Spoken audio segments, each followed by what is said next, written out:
Podem sentar, amados. Uma vez eu esqueci de mandar os irmãos sentarem, e aí quase apanhei, depois da reunião do conselho. E teve uma vez, amados, que eu não terminei o culto, né? Deixei vocês dentro da igreja. Hoje vai ser mais ou menos um dia assim. Nesse frio, ninguém quer sair lá para fora, né? Amados, o tema, aquilo que eu quero falar para vocês hoje. Sim, as crianças estão liberadas para ir, os pré-adolescentes também, toda a turminha aí para suas classes, que Deus abençoe, que Deus dê uma excelente aula. Você está nos visitando, tem uma criança, tem um pré-adolescente, também pode participar do culto preparado para eles nessa noite. Amém, amados? Eu quero falar nessa noite com vocês de um tema que o pastor Edinaldo tem pregado muito. Nossa igreja tem pensado bastante, porque nós queremos ser uma igreja revolucionária, uma igreja que influencia Cascavel, uma igreja que influencia o Paraná, uma igreja que influencia o mundo. E o tema do meu sermão nessa noite é uma igreja viva. Uma igreja viva. Será que já somos? Ainda não? O que falta para sermos uma igreja viva? Queria pensar com vocês sobre isso. Uma igreja viva. Nós precisamos ser uma igreja viva. Aí vem a ideia de avivamento. Meus amados, eu noto que há um esforço imenso dentro da nossa sociedade para tentar melhorar o Brasil. Nós estamos às vésperas da eleição, então a gente coloca um Brasil melhor a partir da sociedade política. A gente tenta ver, eu acho que há um esforço sim político. Há ONGs, as mais diversas possíveis, fazendo um trabalho lindo, tirando crianças de rua, desintoxicando pessoas para uma vida plena. Há associações, há inclusive entidades que a gente vê como seitas que estão trabalhando em pró de que a nossa sociedade melhore, mas só nós temos a solução para a sociedade. Só a igreja do Senhor. É esse o organismo que pode trazer uma solução para a sociedade. Por isso precisamos ser uma igreja viva. A nossa sociedade tem sofrido demais. Essa semana, quinta-feira na minha folga, eu fui a Marechal Rondon, né? E fui ali na cooperativa. E depois eu passei no fórum. Estava ali na sala da OAB, vendo umas coisas, acessando a internet, né? Estava precisando de um Wi-Fi. E, de repente, a escrivã, a assessora do juiz, falou: "Ô, doutor, eu não sei nem se ela sabia, nós estamos precisando de um advogado aqui para acompanhar um ato de instrução penal." Aí eu olhei assim e falei: meu Deus, agora eu estou enrolado, agora já foi a minha folga. Entrei naquela instrução penal. E ali era uma situação de um latrocínio, e eu vi a mulher falando de como os caras entrou naquele bar, roubaram R$200, deram um tiro, mataram pessoa, toda aquela situação. E após ouvir a vítima, e eu vi algumas testemunhas, o juiz falou: "Doutor, o senhor quer ir conversar com os réus? Porque se eles confessarem, a gente evita a delonga, já supre algumas diligências aqui, a gente não vai pedir mais para ser ouvido outras pessoas, e eles têm o benefício da confissão." E eu fui me dirigir até onde estavam os presos, e quando eu olhei ali, eu vi 3 jovens, mas 3 jovens tão bonitos, né? A própria estrutura do povo alemão que está ali em Rondon são pessoas bonitas, jovens, um loiro, olho azul, corpo bonito, quem dera tivesse um pouco daquela beleza. Mas olhei, tinha um outro, 3 jovens fantásticos, e conversei com um deles, e ele falou assim: "Olha, eu não estava enrolado nisso, eu não estou envolvido, eu não vou confessar de jeito nenhum, eu não vou pagar por um negócio que eu não fiz, por esse babado aí." Tudo bem. E aí um outro falou assim para mim: "Olha, doutor, eu sou dependente químico." foi eu que fiz isso. Eu fiz isso porque eu preciso da droga. E ele falou, o outro não estava envolvido não. Eu voltei lá, falei para o juiz. Mas o que eu quero dizer é que, amados, nós estamos perdendo os nossos jovens para as drogas. Nós estamos perdendo os nossos jovens para as drogas. Eu, como pastor de jovens, isso me dói muito. Saber que os jovens estão sendo perdidos no mundo das drogas, que cada dia é mais avassalador. Nós estamos perdendo vidas pela banalização da violência. Se mata por qualquer coisa. Eu quase não assisto mais televisão. Minha esposa está aqui, pode dizer isso. Porque tudo que se vê nos jornais é gente matando gente por pouca coisa. A dureza do coração do homem, esses dias pregando aqui sobre Noé, é tão grande que você tem medo, inclusive, do outro. O homem é o lobo do homem. Né? Já pensou hoje uma pessoa desconhecida abraçando seu filho e você já fica em pane. Sabe lá o que ele vai fazer. Nós temos uma crescente e desenfreada, uma visão distorcida da sexualidade. As pessoas que você pergunta, às vezes de família, maridos, esposas, por que você está fazendo isso? Porque eu quero ter prazer na vida, porque eu não quero saber disso, porque eu não sou mais feliz dentro de casa. Os nossos jovens vivem, mesmo estando na faculdade, mesmo estando num patamar legal, se prostituindo e ganhando dinheiro com isso e achando legal. Tem até um nome técnico aí, né? Que é ser atendente, não, eu esqueci. Não, tem um nome, eu coloquei isso aqui, trabalho com eventos. Eventos. Tá indo, mas eu trabalho com eventos. Nós estamos vivendo uma sociedade que precisa mais do que nunca, amados, mais do que nunca, de uma igreja viva. E nós temos isso, porque nós recebemos o Espírito Santo e o poder dos céus. E eu quero ler aqui sobre essa igreja viva. Há uma igreja para mim muito viva na Bíblia. Eu quero que você abra sua Bíblia lá em 1 Tessalonicenses, capítulo 1, versículo 1, em diante. Eu quero ler todo esse primeiro capítulo dessa fantástica igreja. A igreja aos Tessalonicenses. E vamos pensar, e vamos ser uma igreja viva, amém. Vamos tomar Cascavel, vamos trazer uma revolução santa, como em outros momentos históricos já aconteceu. Se você está com a sua Bíblia aberta aí, me acompanhe na leitura do primeiro capítulo. Paulo, Silvano e Timóteo, a igreja dos Tessalonicenses, em Deus Pai e nosso Senhor Jesus Cristo, graça e paz a vós outros. Damos sempre graças a Deus por todos vós, mencionando-vos em nossas orações e sem cessar, recordando-nos diante do nosso Deus e Pai, da operosidade da vossa fé, da abnegação do amor e da firmeza da vossa esperança em nosso Senhor Jesus Cristo, reconhecendo, irmãos, amados de Deus, a vossa eleição, porque o nosso evangelho não chegou até vós tão somente em palavras, mas, sobretudo, em poder, no Espírito Santo e em plena convicção, assim como sabeis ter sido o nosso procedimento entre vós e por amor de vós.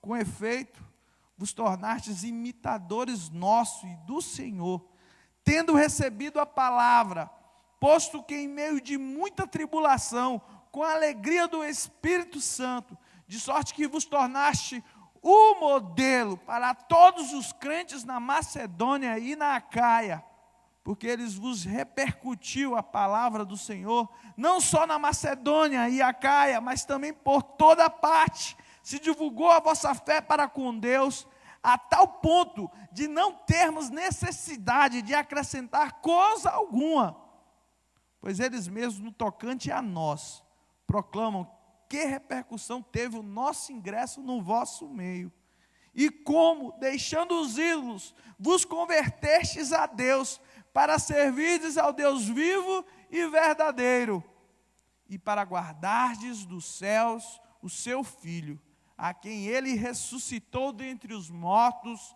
Jesus, que nos livrará da ira vindoura. Amém. Curve sua cabeça, eu quero orar mais uma vez. Deus, obrigado pela leitura da tua palavra.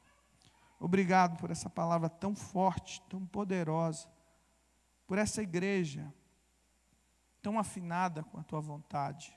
Nós queremos ser assim, Senhor, estarmos em sintonia, sermos e proclamarmos a melodia santa do Evangelho de Deus às pessoas.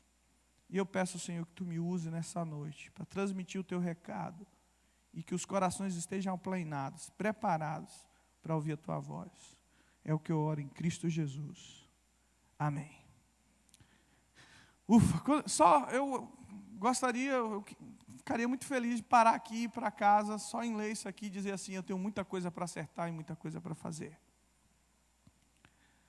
Os Tessalonicenses, capítulo 1, que coisa linda. Amados, essa foi, tudo indica, os teólogos brigam, a primeira ou a segunda carta escrita pelo apóstolo Paulo. Uma das primeiras. E ele estava empolgado, porque foi muito pouco tempo. Alguns dizem que foi menos de um mês. Por 3 sábados, Paulo pregou em Tessalônica. E em 3 sábados, aquela igreja foi edificada. Edificada de tal forma, que quando ele escreve a sua carta, ele diz, vocês se tornaram o modelo. Não é um modelo, não é algum modelo. Mas o artigo é bem claro, é o modelo. Que coisa linda ouvir isso. O modelo para os crentes na Macedônia e na Acaia. Que igreja fantástica, que igreja apaixonante. Eu quero, amados, eu quero que a nossa igreja seja o modelo para o povo de Cascavel, para o povo de Corbélia, para o povo de Foz, para o povo do Paraná. Você também, com certeza. E como é bom ser modelo. Aqui na igreja, para mim, há pessoas que são modelos de fervor, modelos de hombridade. Olho, posso dizer para os homens do conselho dessa igreja, e vejo como eles são probos e têm mantido uma serenidade muito forte ao cuidar das coisas da igreja. Isso é bom, mas a gente precisa avançar mais. Modelos de amor, de companheirismo. Vejo isso na minha galera jovem, a gente está junto, isso é bom. E essa igreja vai explodir, porque se nós formos modelos, as pessoas vão olhar para a gente, porque o modelo é aquele que é olhado, aquele que é visto, que diz assim, nós queremos imitar. É o padrão que a gente quer seguir. E a gente sonha em ter uma igreja assim. Uma igreja modelo. Agora imagine a igreja de Tessalônica. Quem está escrevendo isso aqui, queridos? Não é qualquer um. É o apóstolo Paulo, o maior teólogo, catedrático, experimentado, vivenciado. Ele está dizendo isso dessa igreja. Que igreja empolgante. E como é bom a gente ouvir de igrejas assim. Há poucos dias atrás tivemos aqui o reverendo Jeremias, e como ele fala da igreja dele. Todo canto que ele vai, ele fala quase aquele sermão. Eu tenho uma igreja bíblica, contemporânea, uma igreja que sabe ver as necessidades, uma igreja que está preocupada em ir ao mundo. Isso é tão bom. Hoje no Brasil, não há estado do nosso Brasil, apesar de não ser da nossa denominação, que não se fale do pastor Eibe e da Igreja da Paz em Santarém. Tomou todos os lugares, um projeto de vida, de pessoas amando pessoas. E é assim que nós sonhamos e queremos ser aqui em Cascavel. Uma igreja modelo. Uma igreja diferenciada. Uma igreja que repercute, que o som saia das 4 paredes e vai muito mais forte. Não esse som das caixas, mas o som da nossa vida. Faça um barulho santo nessa cidade. Tomou toda a Grécia, Macedônia, Acaia e as demais circunstâncias. Aquela igreja tomou todo o seu país, toda a sua nacionalidade. Nós também podemos, queridos. Não é possível que 48 anos ali, tinha 3 semanas, a gente não possa ir mais do que já somos hoje. A gente não possa alcançar mais do que os lugares que já alcançamos. Que esses bancos não possam ser cheios de pessoas e ainda mais. É possível. Mas para isso, nós precisamos ser uma igreja viva.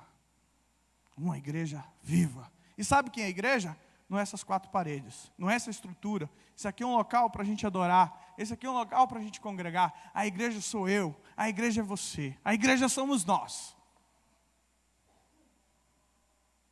E eu quero mostrar para você porque essa igreja era uma igreja viva.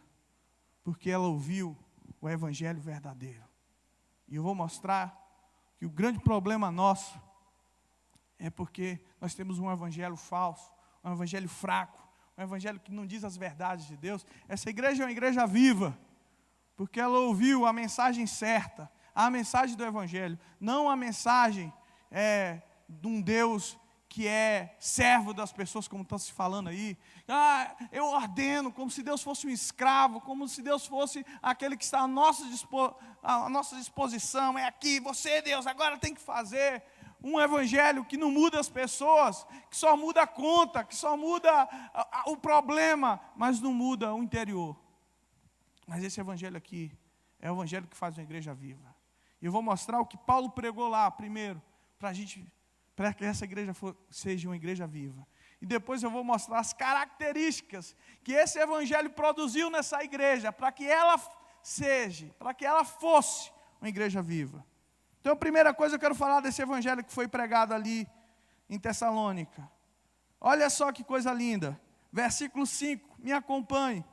Diz assim: porque o nosso evangelho, aquilo que foi pregado em Tessalônica, não chegou até vós tão somente em palavras, porque às vezes o evangelho só chega em palavras, só conversinha, mas sobretudo em poder. Primeira característica desse evangelho que chegou lá em Tessalônica, na Grécia, não era um evangelho de conversinha, era um evangelho de poder. Cara, quando a gente tem um encontro com Jesus, a nossa vida muda.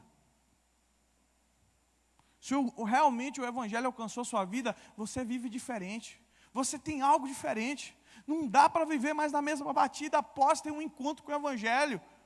Recebemos o poder de Deus. Aí ele fala o Espírito Santo, como lá em Atos 1, quando a igreja estava reunida e ali ela recebeu o Espírito Santo, e alguma coisa aconteceu com aquele povo, que adentrou na vida deles, e eles tiveram poder para pregar o evangelho, tanto em Jerusalém, como na Judéia, Samaria, até os confins da terra, e a cada dia mais e mais pessoas queriam estar juntos, e queriam viver com aquelas pessoas, porque havia algo diferente.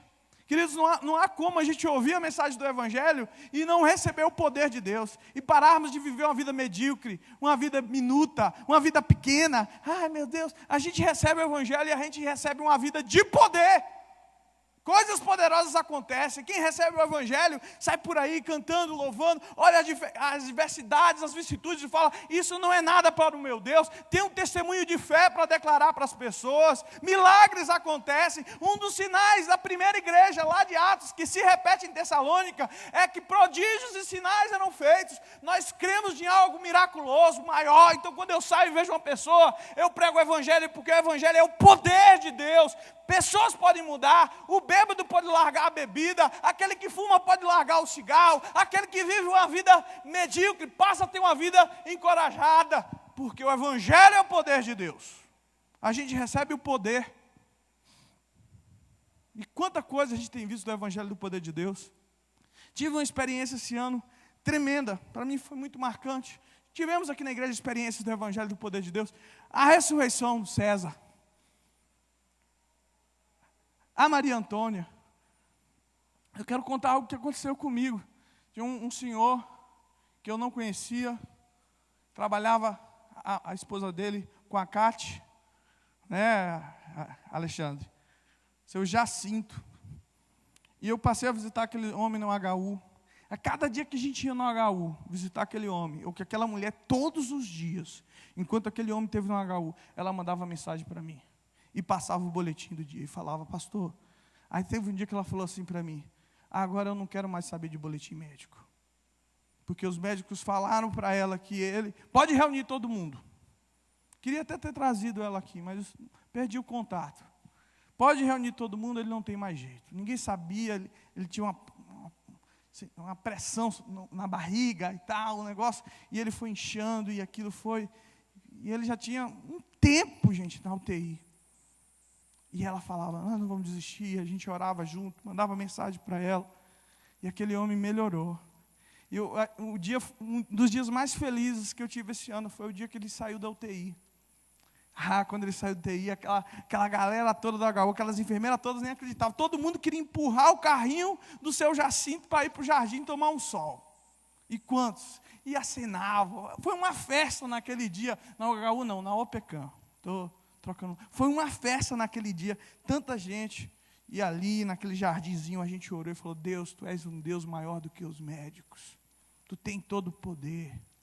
Eu sei que ele tem ido na igreja do pastor Kleber. O pastor Kleber também esteve por lá.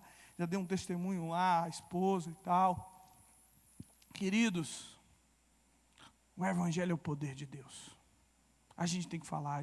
Talvez você tenha uma palavra, chega uma pessoa desanimada, você dá uma palavra, aquela palavra que você dá, faz ele sair de um momento de desânimo para um momento de ânimo, faz ele que ia tomar uma atitude errada, passar a tomar uma atitude certa, porque você tem um evangelho, querido. Abra sua boca e fale do poder de Deus. Quanta coisa a gente pode fazer. Às vezes uma palavra é um marido que volta para casa, é um filho que passa a viver melhor com os pais. Nós temos o evangelho é o poder de Deus, não é conto da carochinha não. O pessoal de Tessalônica entendeu que quando eles ouviram o evangelho, eles não ouviram uma historinha, uma filosofia, uma história de autoajuda, uma força qualquer, eles receberam o poder de Deus. E quando você ouve o evangelho aqui na igreja, você está capacitado para poder sair dessa cidade e falar da graça de Deus. O evangelho é o poder de Deus. Paulo falou isso. Para a salvação de todo aquele que nele crê. Não existe perdido. Ah, mas fulano de tal é uma pessoa assim. Querido, é porque ele não conhece o evangelho, nem o nosso Deus. O meu Deus é poderoso. Uma igreja viva tem um evangelho que reconhece o poder de Deus.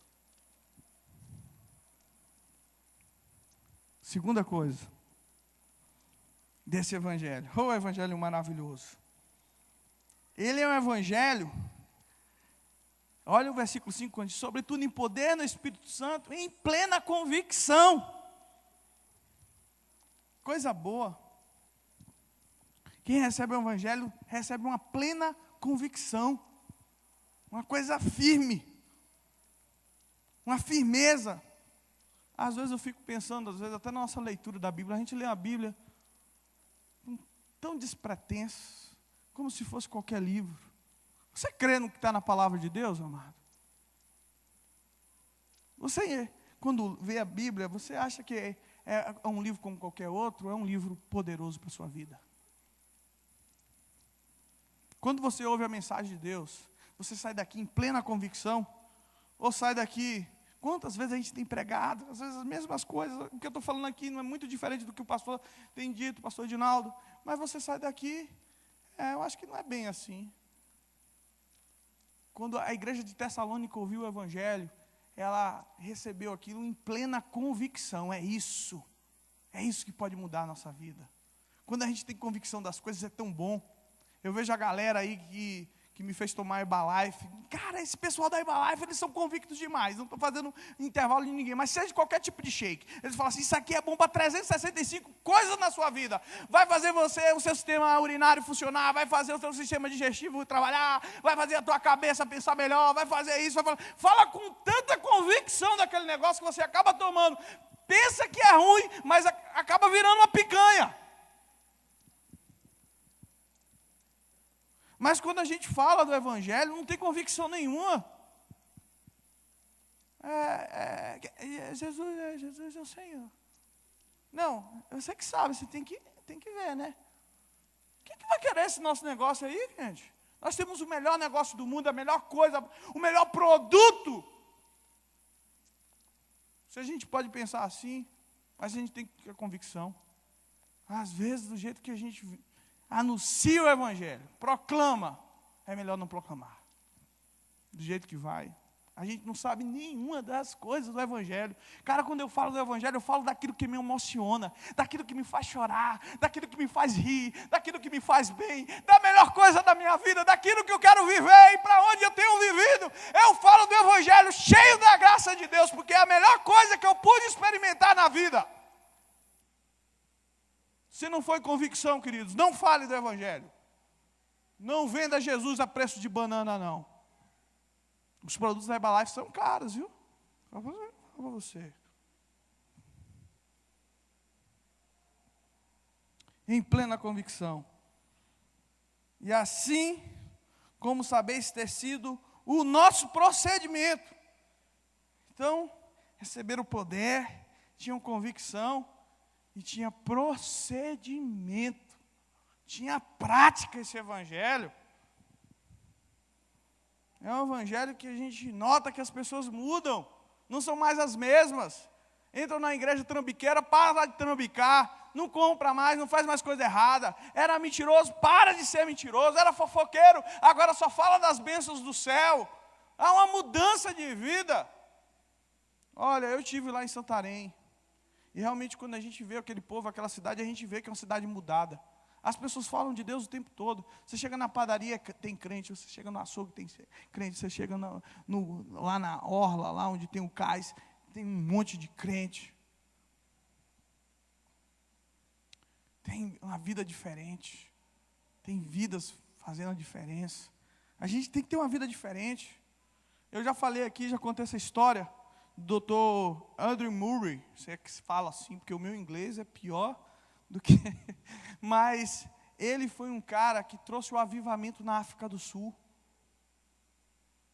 E num certo simpósio da igreja histórica reformada na Holanda, eles queriam convidar esse homem, Andrew Murray, para ele pregar. Mas aí a gente tem sempre um pé atrás. Os holandeses chegaram e falaram assim, vão lá. Foi uma caravana, uma inspeção para ver.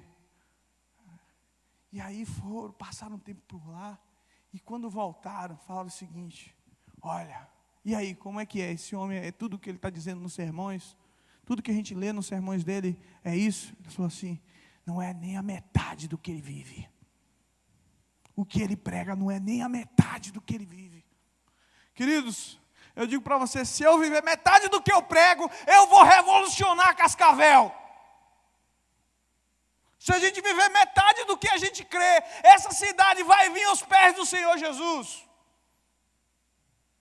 Mas a gente não vive nada, no outro dia a gente não tem confiança, a gente fala de Deus e às vezes a gente nem oferta na igreja porque a gente não confia nesse Deus, ou confia nesse Deus, e aí por diante, como a gente vai pregar esse evangelho se a gente não pratica eles, amados?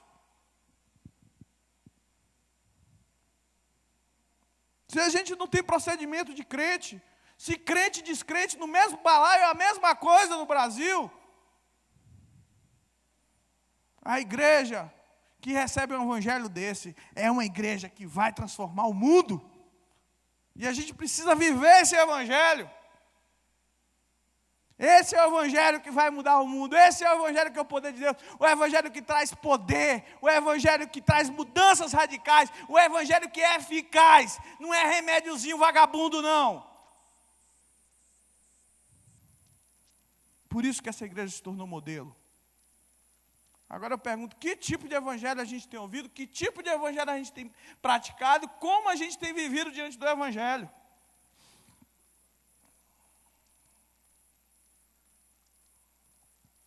Sabe o que esse evangelho produz? Quando a gente ouve um evangelho como esse, produz 3 coisas muito poderosas. A igreja de Tessalônica ouviu esse evangelho. E eu quero dizer 3 coisas poderosas que acontecem quando a igreja vive, experimenta e pratica esse evangelho. Primeira característica de uma igreja que recebe esse evangelho, que se torna uma igreja viva. Se a gente quer ter uma igreja viva em Cascavel, não apenas reuniõezinhas, não apenas fazer ajuntamento, mas uma igreja viva para essa cidade que está morta em seus pecados e delitos e precisa de transformação. Primeira coisa, primeira característica dessa igreja viva, que ouve esse evangelho, ela é uma igreja que tem uma fé operante. Olha o versículo 3. Recordando-nos diante do nosso Deus e Pai, da operosidade da vossa fé. Uma fé operante, uma fé trabalhadora, uma fé árdua, uma fé de sacrifício, uma fé que paga o preço. Sabe que a palavra operante no grego significa locus? Acho que é isso. Koros. E koros quer dizer bater, bater, bater até fender. Usa toda a tua força, usa toda a tua energia, usa todo o teu gás, se sacrificar, calejar, coros é isso, operante é isso, é usar de tudo que você possa para que aquilo aconteça. Agora a gente tem uma fé sem ortopraxia. E o problema é que Tiago nos diz que uma fé sem obra é morta. Por isso que a gente às vezes não tem uma igreja viva, a gente tem uma igreja morta. Porque tem fé que não tem operosidade, que não funciona, que não faz nada. Uma fé de vir para a igreja e sentar no banco e voltar para casa. Essa não é uma fé eficiente. Essa não é uma fé operosa. A fé que está dizendo aqui é uma fé que exige sacrifício. Uma fé que se empenha. Que você, aí eu vou falar de coisas espirituais, mas pode ser coisas fora. Que você ora, que você intercede, que você entra em campanhas, que você se prontifica a fazer algo. Que você, amados, eu vejo igrejas por aí que tem campanhas de 40 dias, normalmente, de consagração. E a igreja cheia todos os dias. Igrejas que têm vigílias toda semana. Nós temos uma vigília por mês aqui na igreja. Poucas pessoas vêm, eu digo, do grupo que sabe. E a gente quer ter uma fé operante. A gente quer ter uma fé que dê resultado. Terça-feira de manhã também, toda terça-feira quem quiser orar de manhã aqui às 7 horas a gente tem oração. Se você quer ter uma fé operante. A gente vê tanta coisa. Temos que orar. A igreja há tantas coisas para fazer aqui na igreja. Às vezes, porque eu tenho isso, eu tenho faculdade, eu tenho isso. O departamento infantil, eu vejo o pastor Alexandre que nem um doido atrás de recruta aí. Gente, que fé operante é essa? Eu vejo na galera jovem lutando. Graças a Deus, agora a gente vai ter um ministério de teatro, em nome de Jesus na igreja, para organizar alguma coisa, sempre tem uma desculpa, sempre tem uma coisa. Gente, se a gente quiser ter uma fé que produz alguma coisa, a gente tem que ir para o sacrifício. Sairmos do comodismo e do conforto, tem que ser tudo para que a gente não perca o nosso comodismo, para que a gente não perca o nosso sofazinho, o nosso ambiente aquecido. Essa fé, meu querido, não é a fé da igreja que recebeu o Evangelho.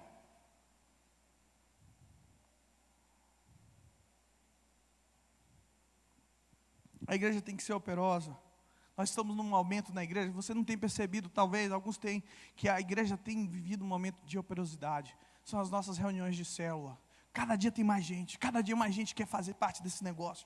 E as pessoas estão se dispondo a ir para a célula, os outros estão se dispondo a abrir suas casas e fazer as reuniões. Outras vão lá e tem que ter um pouco de trabalho, de sacrifício, porque você tem que abrir a sua casa, você tem que deixar, você tem que arrumar a sua casa, você tem que preparar um lanchinho, que não precisa ser lá uma coisa maravilhosa, você tem que ter amor, você tem que sorrir. Mas quando a gente faz isso, quando há um pouquinho de operosidade, como tem existido em outras igrejas por aí, cara, as pessoas não resistem, o amor de Deus é levado e vidas são salvas. É isso que vai gerar uma igreja viva.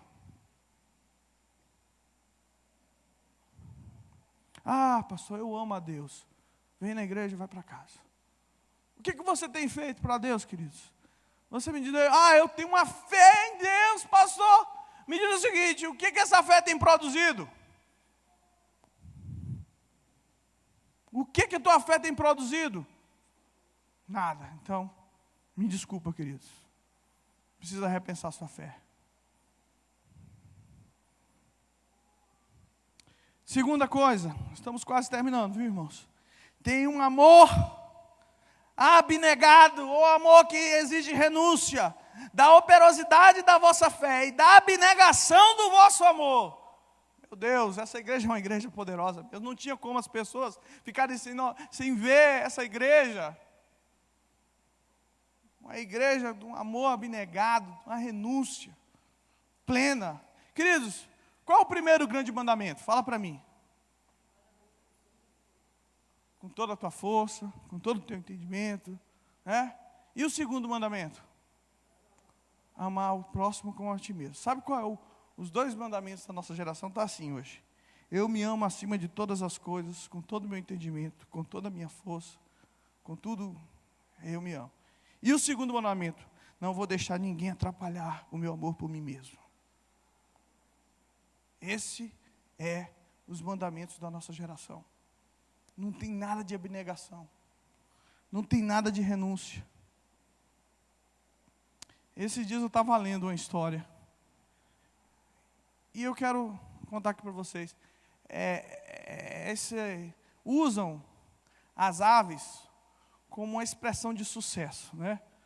E a gente tem, na expressão de sucesso pleno, usando a figura das aves, a águia, né? Então, foi criado assim, que a águia vai, e realmente, a Bíblia fala da águia. A águia é aquela que não vive de forma medíocre, que avança, que vai para lugares altos, que é empreendedora, realmente, que busca as coisas melhores, que não fica parada, que vai adiante, e em detrimento da águia, você tem a galinha. Então a galinha não serve para nada. A galinha é fraca, é a miserável da história. Não faz nada. Ser águia é ser tudo, você tem que ser águia. Galinha jamais. Sai de nós, espírito de galinha. O negócio é ser águia, voar, ir a lugares altaneiros. Até tem uma historinha dentro da história que fala daquele filhote de águia que cai no chão e a galinha cuida como se fosse seu filho, até que um dia ele descobre que não era para ele andar pela terra, porque ele não era assim, ele rompe com tudo aquilo, ele vence e vai para lugares, e vai ser muito mais, porque foi para aquilo que ele foi projetado e não para aquela vidinha. Sem querer desmerecer nada da águia. A águia tem tudo isso. Mas eu acho que a gente tem que viver uma geração de galinhas. Sabe por quê?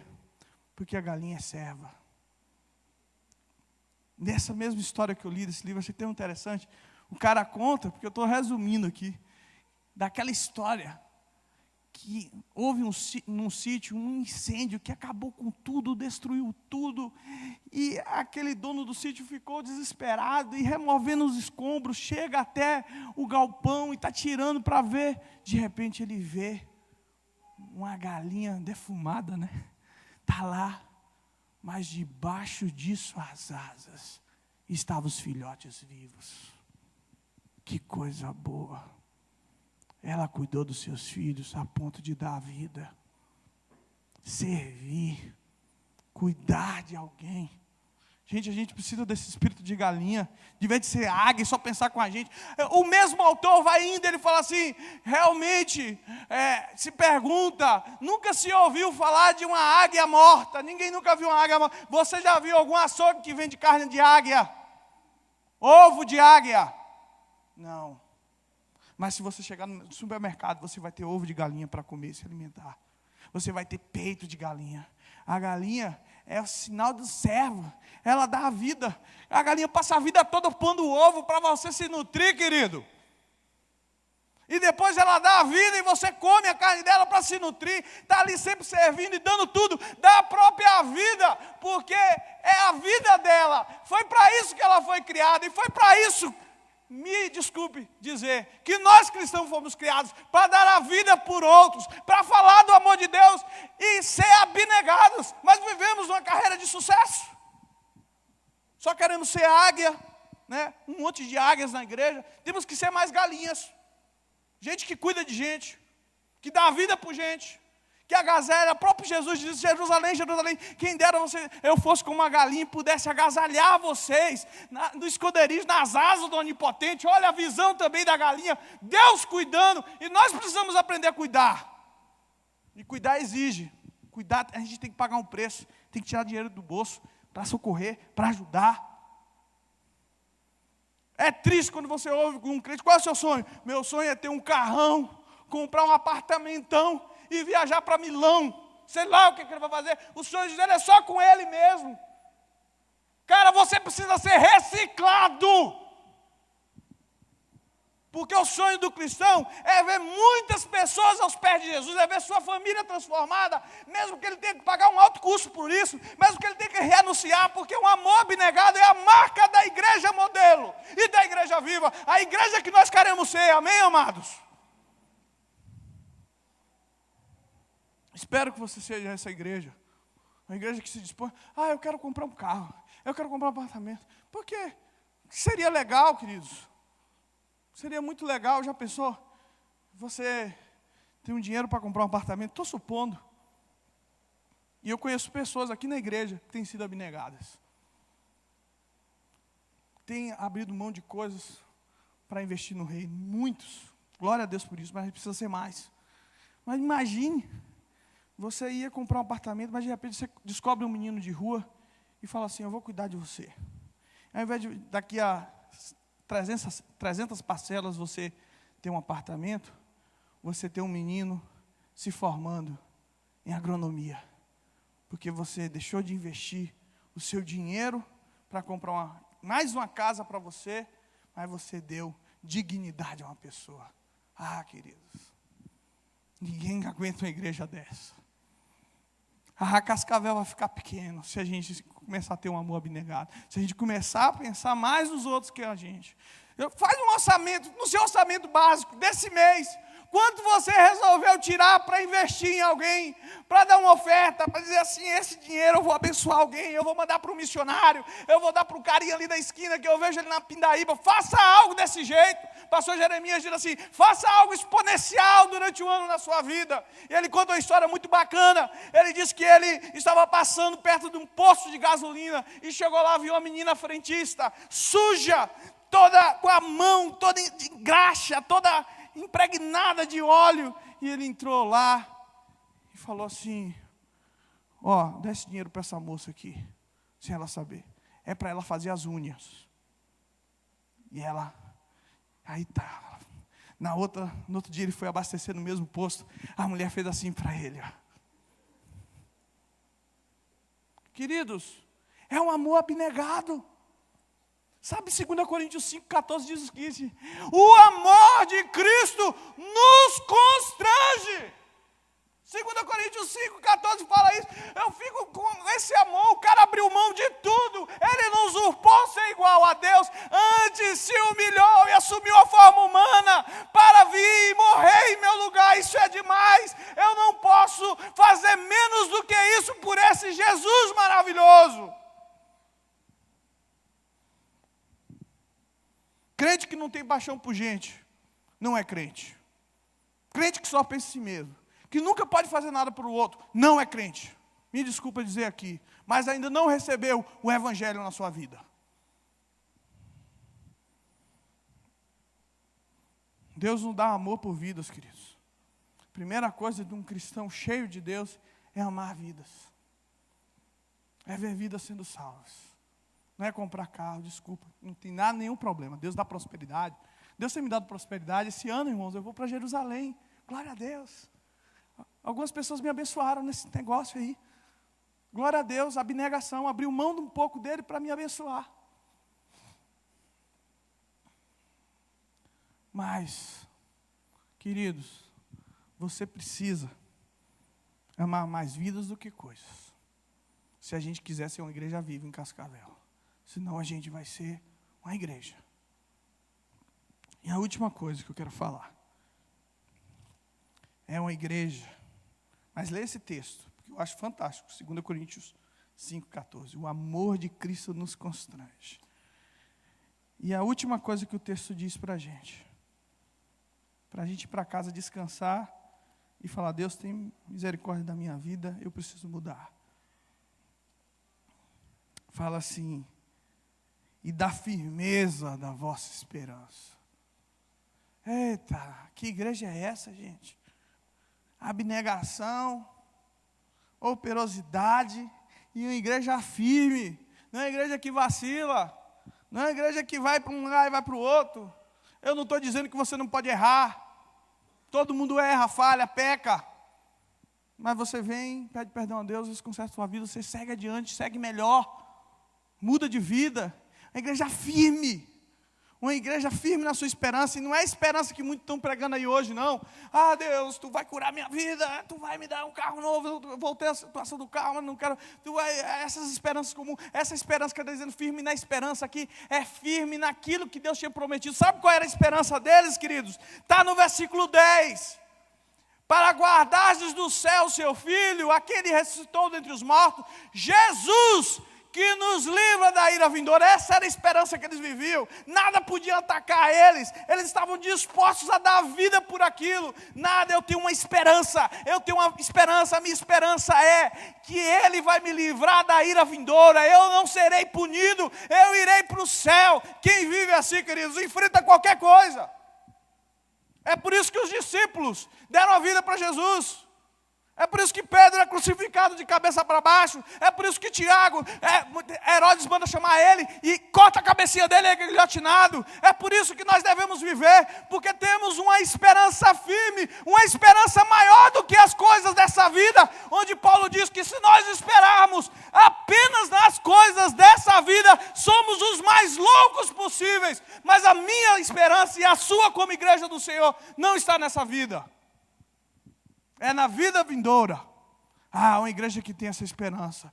Sai da frente, diabo. Sai da frente, porque nós vamos avançar. Vamos ser uma igreja revolucionária. Vamos ser uma igreja viva. Nós temos uma esperança, não uma esperança míope, pequena, que dura poucos dias e se acaba aqui na terra. A nossa esperança é aquela que diz que Ele nos livrará da vida vindoura. Eu quero servir esse Deus.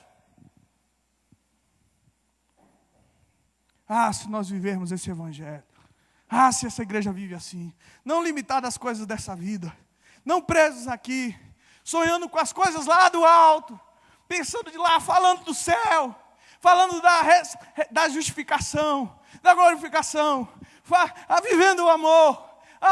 Se a gente viver de forma operante, não ali acomodadinho, mas querendo fazer as coisas para Deus, queridos, nós vamos conquistar essa cidade. Nós não teremos apenas um culto aqui de domingo, como diz o pastor Edinaldo, teremos 2, 3, 4, 5, porque as pessoas vão querer viver esse evangelho e vão querer servir o nosso Deus Todo-Poderoso. E esse é o meu convite para você. Seja uma igreja viva. A igreja não é as 4 paredes. A igreja é você. É você que tem que viver abnegado. É você que tem que ter uma vida operante. É você que tem que viver uma vida cheia de esperança. Sofrendo direto, querido, não aguento isso. Crente dodói o tempo inteiro. Já que temos a esperança da eternidade, eu quero que você feche seus olhos. E eu quero que você pense como está a sua vida como igreja. Essa noite. Nós queremos uma igreja viva, Senhor. Porque recebemos um evangelho poderoso. Um evangelho que nos dá convicção. Deus, um evangelho que faz da gente viver diferente. Nós temos isso, Senhor. Quantas pessoas em Cascavel precisam desse evangelho, conhecer esse evangelho. Não nos deixe, Senhor, acomodados. Tira a acomodação da gente, Senhor, como igreja nessa noite. Pai. Tira, Senhor, esse egoísmo que domina o nosso coração. Isso não é o teu reino. Nós fomos tomados por ti. Temos o teu exemplo que nos constrange, nos dá amor por pessoas, nos livra de nós mesmos, como diz os pregadores do passado. Que possamos fazer essa oração nessa noite, Senhor. Pai, toma a tua igreja. Toma a tua igreja. Eu não sou de fazer apelo, mas eu queria fazer um apelo. Se você quer nessa noite se prontificar a ser uma igreja viva em Cascavel, a fazer diferença, eu queria que você viesse aqui à frente. Se você quer mudar, se você quer mudar essa cidade, se você quer ver vidas sendo salvas, se você quer se desgastar, não por coisas vis, mas se desgastar pela obra de Deus, se você quer realmente isso, eu quero que você venha aqui à frente. Eu quero orar por você nessa noite. Eu quero clamar a Deus por esse avivamento. Nós queremos uma igreja viva. Nós queremos um novo tempo para a nossa igreja. Algo maior. Deus, nós queremos isso, Senhor. Não nos deixe conformados. Nos transforme, Senhor. Atua sobre nós, Deus. Faz o teu querer em nós. Ministra sobre nossas vidas o avivamento. Ministra o renovo. Traz uma visão nova, Senhor, sobre nossas vidas. Dá-nos amor no nosso coração. Deus, eu creio, Senhor. Creio que Tu tem um tempo novo para nossas vidas. Eu creio que a igreja presbiteriana central vai ser a igreja que vai avançar, porque vai pregar um evangelho genuíno. Vai falar desse Deus que pode todas as coisas. Desse Deus que transforma. Senhor, em nome de Jesus. Aqui tem vindo muito, Senhor. É um sinal de um compromisso, de um renovo. de sairmos do igrejismo, da religiosidade, uma vida apenas no aspecto formal, para uma vida integral. É isso que nós queremos, Deus. Queremos alcançar essa cidade, queremos fazer com que as trevas batam em retiradas, queremos nossas famílias restauradas, queremos os nossos filhos obedientes aos pais, queremos os pais amando as suas esposas, queremos as esposas submissas aos seus maridos, queremos a tua glória na nossa cidade, Senhor, e usa-nos, Senhor, como uma igreja viva. Faz isso sobre nós, Deus. Deus, aqui estão essas pessoas, Pai. Eu peço isso, Senhor, uma unção poderosa tua nessa noite, algo sobrenatural sobre a vida deles, para que hoje a noite seja um marco, para que quando a gente saia dessa noite daqui, a nossa principal preocupação não seja assistir o Fantástico, mas seja falar mais do teu amor, seja abraçar alguém, seja ter um tempo de comunhão, vivermos diferente. Deus, em nome de Jesus, traz um renovo. Traz, Senhor, que essa tua palavra seja viva e eficaz. Que a tua igreja, quando militar essa semana, em cada lugar que for, seja uma coluna viva tua. Ali seja presente o amor. Ali o evangelho chegue com poder. Ali, Senhor, em nome de Jesus, chegue alguém com operosidade, alguém cheio de esperança. Esperança que esse mundo não tem, porque é uma esperança limitada. Deus, traz esse renovo sobre a tua igreja nessa noite. Eu clamo a ti e peço, Senhor. Ah, Deus, renovo. Cante comigo, renova-me, põe o ré, por favor. Está no ré?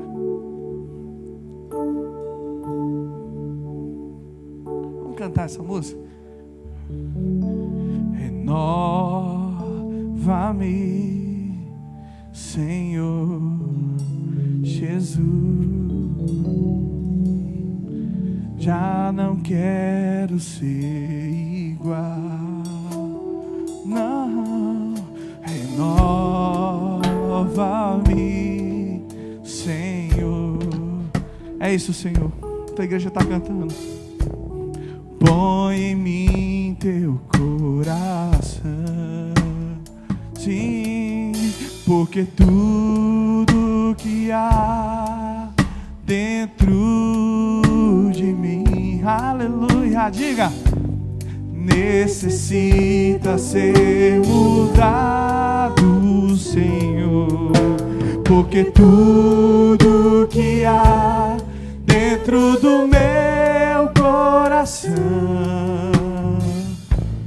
necessita. Mais uma vez para a gente receber a bênção nessa noite. Diga, renova-me. Renova-me, Senhor Jesus. Ouve, Senhor, essa nação. Não quero ser igual. Eu não quero, não. Renova-me, Senhor Jesus. Põe, Senhor, põe em mim teu coração. Agora diga forte. Diga ao Senhor.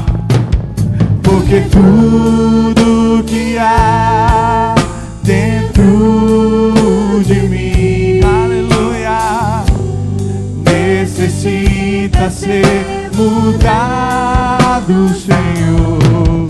Porque tudo que há dentro do meu coração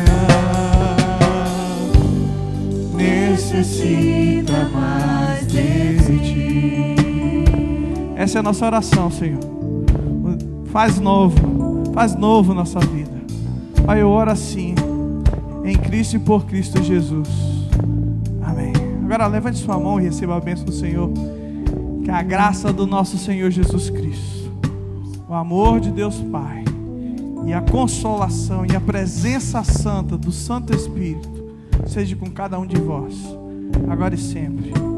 Amém, amém. Querido, dê um abraço no outro e tenha uma excelente semana em Cristo Jesus. Amém. Deus te abençoe muito. Que o Senhor te abençoe e te guarde.